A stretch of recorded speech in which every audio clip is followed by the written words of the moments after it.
Hello and welcome. In this week's video we're going to focus on Africa, looking at aspects of its international relations, business and politics, and I'm here today with my colleague Joe Ford, our senior Africa analyst at Analytica. We ought to begin perhaps, Joe, with some discussion about the relationship between China and Africa. We have at the moment, as we speak, a large gathering of African leaders in Beijing. President Hu Jintao has graced the gathering with his presence, and we've got another big ticket item of loans set out for the continent on the part of the Chinese. We've said to clients a good deal about the China-Africa relationship. It's had some problems, it's had some image issues, and we rather sense that in this, as it were, renewal of the relationship, the Chinese authorities are trying to deal with some of those issues, haven't we? That's right, Graham, and President Hu's speech contained a number of references to, which could be understood as, I suppose, acknowledgement of the need to take steps to, I suppose, help African governments deal with the popular pressures they're experiencing in relation to some perceptions about the Chinese role. For example, perceptions in Africa that Chinese investment often doesn't lead to local job creation. And I think Beijing is conscious of those issues and very conscious of them, and is capable of taking some measures towards trying to soften some of the edges of its image. But I don't think, I mean, apart from the fact that the loan offer itself is double what was made last time round in 2009. So it's $20 billion dollar credit line.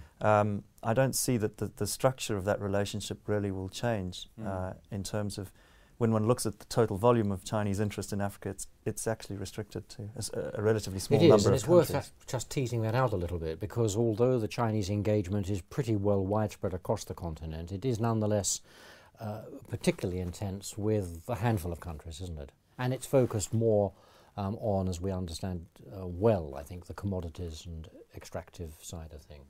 That's true. Especially for interest that reflects the Chinese policy banks, which are the ones that administer these large loans. There is interest from Chinese less state-connected companies in some other aspects of the African growth story, around low-value consumer goods and those sorts of issues. But by and large, the interest relates to hydrocarbons and to natural resources, and that's likely to continue. Let's focus on another external agent when it comes to trying to develop Africa's trade and commercial dimensions. I'm thinking of the United States, and I'm thinking of the Africa Growth and Opportunity Act, which has been in place for some time now. We don't tend to hear about it quite so much. It has somewhat been eclipsed, I think, by the Chinese experience, but it's alive and it is significant. That's true, and one thing to note in that regard is that there's often very little attention to how much of these the Chinese loans are actually taken up and actually followed up, so that there are high headline figures, but often a lot of this credit facility goes unused because of the limited capacity of African countries sometimes to absorb the sorts of projects that I have in mind. But a Senate committee, yesterday approved a renewal of the African Growth and Opportunity Act, which illustrates the sorts of measures that other non-Chinese external actors in Africa are able to take, which are popular, which facilitate the growth of African industry and manufacturing, in this case mainly around clothing and garments. So the idea that the United States in particular has lost out to China and Africa needs more examination, I think. Let's focus now on some internal developments in Africa, albeit multinational ones. I'm thinking in particular of the Africa Union here.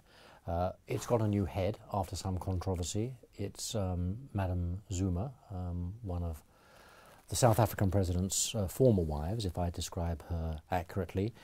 So they've got a person in place who is the figurehead. Now they need a mission, and now they need money. That's correct. Is that a fair observation? That's very fair. The African Union is facing questions, I suppose, introspection over where it goes following the death of the Libyan leader last year, who was a major bankroll of the organisation. And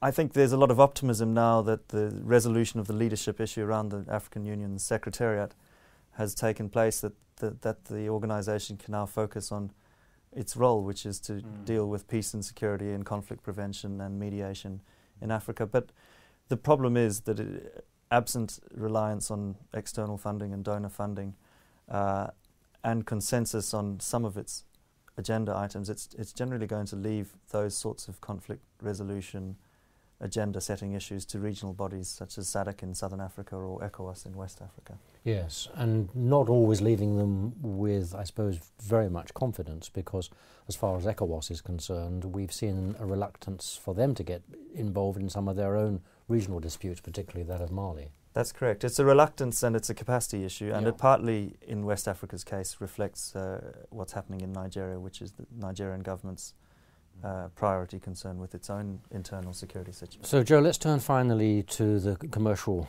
side again, and this links back a little bit to where we began with the China dimension.